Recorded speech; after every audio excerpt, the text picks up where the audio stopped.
दोस्तों नमस्कार। हमारे देश में तरक्की के नाम पर पॉडकास्ट हो रहे हैं और डिबेट्स हो रहे हैं। और डिबेट पॉडकास्ट क्या, ये एक फालतू बकवास हो रहे हैं। तरक्की के नाम पर हम बेरोजगारी और महंगाई और शिक्षा स्तर इतना कमज़ोर हो चुका है कि क्या बताएं। जिनके पास पैसे हैं उनके बच्चे अच्छे स्कूल में पढ़ते हैं, अच्छे कॉलेज में पढ़ते हैं, इंजीनियर डॉक्टर वगैरह जो मन चाहे वो हो जाते हैं। पर हमारा देश तो गरीब प्रधान है।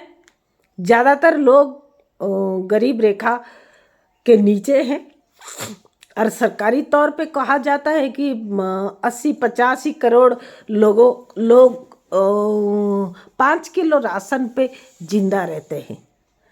तो 5 किलो राशन पे जिंदा रहने वालों की जो बच्चे हैं उनके लिए जो स्कूल है, सरकारी स्कूल, ज़्यादातर सरकारी स्कूल बंद होता जा रहा है। तो ये लोग जब सरकार की दया से 5 किलो राशन के आश्रय जिंदा रहते हैं, जब इनके बच्चे पढ़ेंगे वो तो कोई इंग्लिश मीडियम सेंट जेवियर या स्टुअर्ट स्कूल या ऐसे कुछ तो जा नहीं सकते। तो क्या इन लोगों के लिए कोई सरकार की कोई दायित्व तो नहीं कि इनकी बच्चे भी अच्छी शिक्षा प्राप्त करें, वो भी इंजीनियर डॉक्टर बने, वो भी देश उन्हीं से तरक्की होती है। ऐसा नहीं कि मेरे घर में 3 बच्चे हैं, उनमें से 2 मूर्ख बन जाएंगे और एक डॉक्टर या इंजीनियर बन जाएगा तो मेरा घर शिक्षित कहा जाएगा। अगर मेरे घर के सारे बच्चे पढ़े लिखे होंगे तभी जाके मेरा घर शिक्षित बनेगा। और जिस देश की 80-85 करोड़ लोग 5 किलो राशन में जीते हैं, वहाँ डिबेट होता है कि भगवान है कि नहीं। तो 2 महान व्यक्ति बैठे, एक ने कहा कि भगवान है, भगवान सब कुछ करता है। दूसरा कह रहा है कि भगवान जैसा कुछ है ही नहीं। अगर भगवान होते तो गाजा में इतने सारे जो नरसंहार हुआ तो भगवान उसकी रक्षा करे या क्यों नहीं किए। तो पहले हम आते हैं कि भगवान नहीं है। तो भगवान नहीं है इसीलिए गाजा में हो या दूसरे जगह में हो, जब नरसंहार होता है तो भगवान बचाने नहीं आते। तो ये कहने वाला भगवान का अस्तित्व चमत्कार को मानता है। भगवान चमत्कार कर सकता है, इसीलिए जहाँ चमत्कार हुआ नहीं तो भगवान है नहीं। पर ये बूढ़े हो चुके हैं, पर उनको कौन समझाए। भगवान का दूसरा नाम चमत्कार है नहीं। और हम आते हैं कि भगवान है, हाँ है, पर भगवान सब कुछ करता है ये नहीं है। भगवान जन्म देता जरूर है। जीव जंतु पशु पक्षी मनुष्य पेड़ पौधे सब कुछ भगवान ही बनाता है, क्योंकि ये तो मैनमेड तो है नहीं। आग का गोला था तो इंसान ने उसका नाम सूरज रखा। ये सौरमंडल का जो नाम इंसान उसकी खोज के जरिए नाम तरह तरह की रखी। तो दिन का 24 घंटे है, कितने 1 घंटा 60 मिनट, 1 मिनट 60 सेकंड, ये सब इंसान की बनाई गई है। पर जिस रफ्तार से हमारी जो घड़ी की सुई चलती है यही सत्य है, इसका कोई तो प्रमाण है नहीं। पर एक जीवन निर्वाह के लिए एक साधारण चिंता को सार्वजनिक करना जरूरी है। सबको एक चीज को मानना पड़ेगा, वरना विशृंखला हो जाएगा। फिर एक गणित को सब मानना पड़ेगा। तो जो इंसान ने अब भगवान इंसान बनाए, उसको एक दिमाग दिया। उस दिमाग में इतना शक्ति है कि वो बहुत कुछ कर सकता है, जो चाहे नहीं बहुत कुछ कर सकता है। तो बाकी रहा इसी दिमाग के जरिए इंसान तरक्की भी करता है और 5 किलो राशन भी बांटता है। और कुछ लोग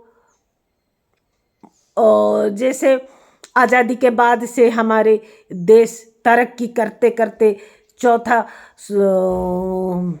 विकसित राष्ट्र बन के अमेरिका चाइना को टक्कर देने जा रहा था। फिर लोगों को परिवर्तन की सूझी कि नहीं, हम इतनी जल्दी इतनी तरक्की क्यों करें, हमको परिवर्तन चाहिए। तो लोगों ने परिवर्तन लाए।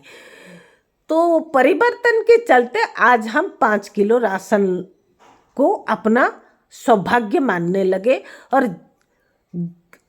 हमारा देश जब दुनिया का सबसे बड़ा कर्जदार राष्ट्र बना और महंगाई, बेरोजगारी, अशिक्षा, इसमें हम तरक्की करते गए। तो ये जो परिवर्तन है ये इंसान ने लाया है। तो भगवान ही कैसे इसका समाधान करेंगे? भगवान ने इंसान को दिमाग दिया था, तरक्की भी कर सकते हो और नष्ट भी कर सकते हो। तरक्की होता गया, फिर लोगों को लगा कि ऐसे तरक्की क्यों, हम विज्ञान की तरफ क्यों, हम तो राम नाम के पीछे भागेंगे। तो लोग राम नाम के पीछे भागे। राम कई लाख साल पहले थे या नहीं थे, रामायण एक घटित घटना था या लोक कथा था, वो तो अलग बात है। और जो रामायण में राम के बारे में जो लिखा गया है उसमें तो राम ने बहुत अन्याय किए हैं। एक नारी को अग्नि परीक्षा दिलवाए हैं। तो ऐसे करके तो लोगों को लगा कि नहीं, हम विज्ञान की तरफ, शिक्षा की तरफ ऐसे क्यों बढ़ते जा रहे, हम त्रेता तक जाएंगे। तो आज हमारा देश 1980 से पीछे होने लगा है। तो ये सब इंसान की जो बनाई क्या कहें परिवर्तन। हम अगर कहेंगे कि भगवान ऐसा क्यों नहीं किए, भगवान तरक्की क्यों, सब कुछ रोक क्यों नहीं भाई? अरे भाई, भगवान ने 5 किलो राशन तक तुमको थोड़ी लाए थे। एक भयंकर बीमारी आई, उससे लड़ने के लिए कुछ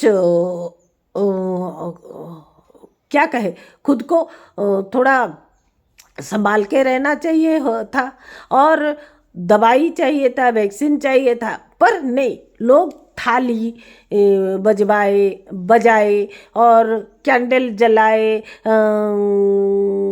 क्या कहे टॉर्च और मोबाइल की लाइट जलाए। तो ऐसे में बीमारी थोड़ी भागता है। बीमारी से मुक्त होने के लिए, बीमारी से खुद को बचाने के लिए दवाई लेनी होती है, वैक्सीन लेनी होती है। थाली ताली से नहीं बचता। तो ये जो थाली ताली की जो परिवर्तन है, तो ये इंसान ने लाया। तो थाली ताली बजाते बजाते उस बीमारी के चक्कर में बहुत लोग मरे। तो क्या कहे, भगवान थाली ताली बजवाने के लिए बोले थे, इंसान ने किया ना। जो इंसान करेगा उसको वैसा ही भरना पड़ेगा। वैसे ही गाजा में नरसंहार हुआ, दुख है बहुत। मासूम लोग मरे, मासूम बच्चे मर रहे हैं वहाँ पर। ये जो सामाजिक नरसंहार चल रहा है, वहाँ के लोग सपोर्ट कर रहे, कई लोग। तो वक्त ऐसा आएगा, वही लोग विरोध करते करते वहाँ वो लोग ही शांति स्थापन करेंगे। जो अशांति फैलाए हुए हैं वहां जब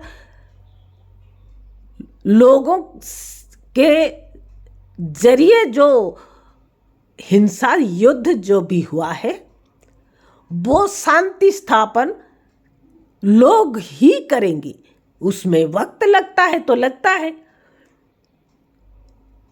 वरना जब द्रौपदी की 5 बच्चों को अश्वत्थामा मार दिया, वहां कृष्ण थे, तो कृष्ण तो भगवान है, तो बचा सकते थे, क्यों नहीं बचाए? इसीलिए कि द्रौपदी को युद्ध चाहिए था, उसकी अपमान हुआ, एक नारी अपमान हुआ, वो सहन के काबिल नहीं था, पर इसके बदले 2 परिवार के बीच रक्तपात हो और एक का रक्त लाके अपने बालों में लगाएगी, तब जाके बाल सवारेगी, इसकी जो जिद्दी है। तो युद्ध अगर चाहिए, रक्तपात अगर चाहिए, तो सामने खड़ा शत्रु भी तुम्हारा रक्त बहा सकता है। शत्रु के साथ जो है वो तुम्हारा नष्ट कर सकता है। तो उसमें कृष्ण तब तो वही थे, तो भगवान दोषी है, भगवान जिम्मेदार है इस हिंसा का। हिंसा कभी भगवान नहीं करवाए। सामाजिक अश्रृंखला और कुछ लोग जो सत्ता में रहना चाहते हैं, दूसरों को गुलाम बनाना चाहते हैं, और गुलामी जिसको प्यारी है, थोड़ा सा गुलामी में स्वीकार कर लूं तो मुझे जो चाहिए वो मिल जाता है। इसी गुलामी की आदत ने नरसंहार का रूप ले लेता है। तब भगवान को कोसने से कुछ नहीं होता। गाजा में जो नरसंहार हुआ वो भगवान की बनाई नहीं, इंसान की बनाई है। एक दिन इंसानों ने इस नरसंहार को रोकेंगे। बाकी हमारे देश की तरक्की, ऐसे पॉडकास्ट ये वो, आप कहोगे मैं भी बकबक कर रही हूँ, हाँ कर रही हूँ, सहन नहीं होता। अन्याय देख के इसी तरह सहन नहीं होता तो बोल पड़ती हूँ। जिसको चाहे वो सुने, जिसको ना चाहे वो ना सुने। जय जगन्नाथ। पर भगवान है, ये मैं मानती हूँ।